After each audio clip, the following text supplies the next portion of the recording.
All right, so good evening, and tonight's discussion is going to be a quick one. Try to keep it right around 2 minutes. And it's just a quick refresher course on oxygen saturation, oxygen affinity, hemoglobin. More to the point, our most recent case study. Uh, so, what we have here is just a quick reminder. Let's make sure we're clear here. Is in interpreting any graph, you want to make sure the first place you look are the x and y axes. So over here on the y axis, we have oxygen saturation. And now remember, oxygen saturation is related to hemoglobin, how much oxygen that hemoglobin is able to carry throughout your blood. And down here on our x-axis, we have another way that we've looked at several ways in which pressure are highlighted. Again, here, this is another way to measure pressure in mercury. Now remember, pressure is going to be our ultimate determining factor in how much oxygen our hemoglobin holds in relation to a closed system. Remember, a closed system is any system in which a pressure can build up. The last time we talked about this, you might remember, is turgor pressure within plants, vascular tissue. And when we're talking about humans in this case, obviously, this is not an open system, it's a closed system in which pressure is building up inside the vascular tissue of the human being. In your case, veins, arteries, and capillaries, where this oxygen exchange will occur. Okay, so enough about that. So now we've identified our x and y axes. And the next thing that we're going to want to do is understand what these lines are actually indicating. Now, I love this graph because this actually gives away certain key information. And you can see here by this one here that we're looking at a pH of 7.2. Please do remember that the homeostatic pH in the human body of blood is 7.4, slightly alkali or basic. And that's what this line right here is indicating. So this would be our homeostasis level right here, where you want to be, where your body is at rest. And so what we have here is a lower pH. And a quick reminder on the low pH, let's just make sure we're clear here, how we get a low pH or a more acidic pH in our blood.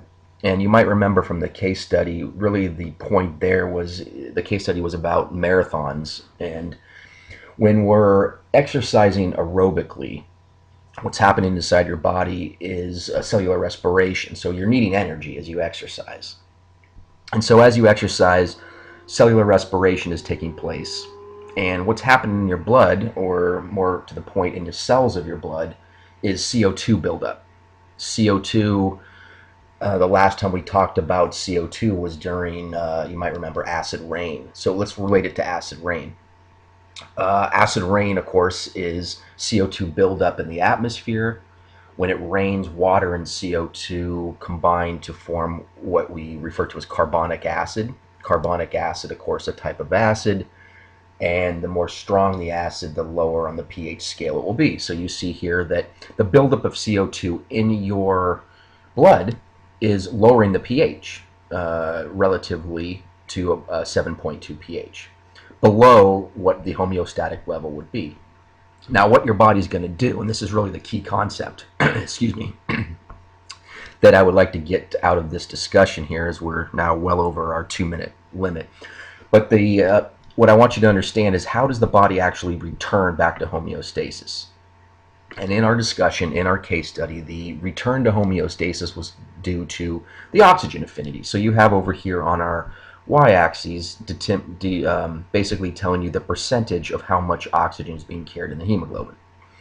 So remember, CO2 builds up during aerobic exercise. That CO2 in your blood, relatively speaking, is now higher than the oxygen, creating lowering the pH in your blood. So we have a shift to the right on this graph, basically showing that what's then going to happen is the oxygen affinity, or the oxygen saturation of your hemoglobin, will decline. When oxygen is traveling or attached to that hemoglobin throughout your blood, when that hemoglobin within that red blood cell encounters a low pH, it will drop the oxygen into the blood.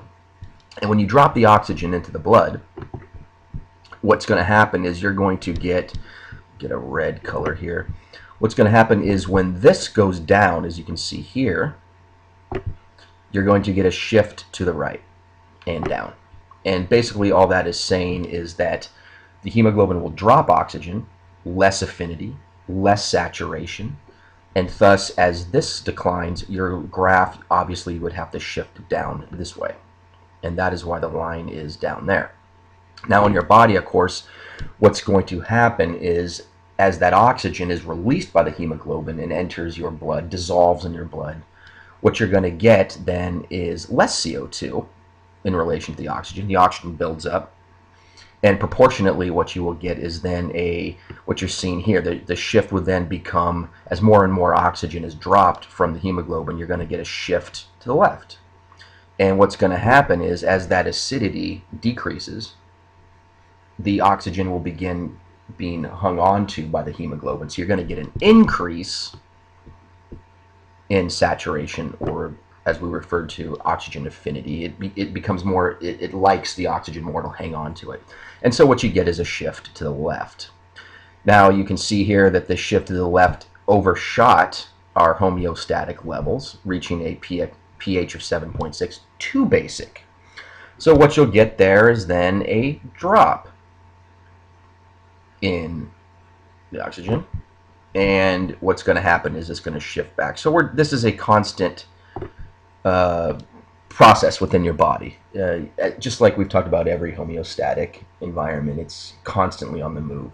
So up and down, aerobic exercise, non-aerobic exercise, etc., etc. So you'll constantly get these shifts over homeostatic levels where it's more basic, and under homeostatic levels where it's more acidic. So we are well over our time. So replay this, please. I did a lot of talking tonight, not much drawing. So I just want you to go back over this.